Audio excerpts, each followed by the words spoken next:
नमस्कार काका, कसे आहात तुम्ही? सगळं ठीक आहे ना? देवाचे खूप आभार आहेत की तुम्ही ठीक आहात. अहो, थँक्स कसलं त्याच्यात. लोक वाईट वेळेत तर परक्यांची पण मदत करतात. तुम्ही तर आपले आहात ना.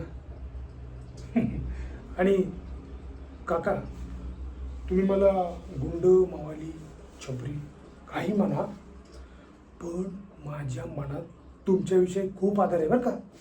शपथ. आणि ज्याने कोणी तुम्हाला हे केलंय ना, त्याला मी सोडणार नाही. आणि मला माहिती आहे की हे सगळं कोण करतंय.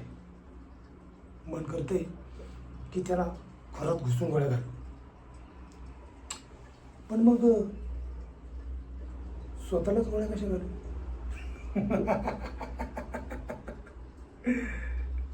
बरोबर समजलं. हे सगळं मीच केलंय. पण यात माझा काही दोष नाही. हा नीचपणा तर माझ्या रक्तातच आहे. किती वेळा सांगितलं तुम्हाला की सगळी जमीन माझ्या नावावर करा, पण नाही. मला माहिती आहे की हे सगळं माझंच आहे, पण मला वाट बघायला नाही आवडत ना. वाट लावायला आवडते. हो, नमस्ते काकू, कसे आहात? नाही, काय नाही, काकांची तब्येत विचारायला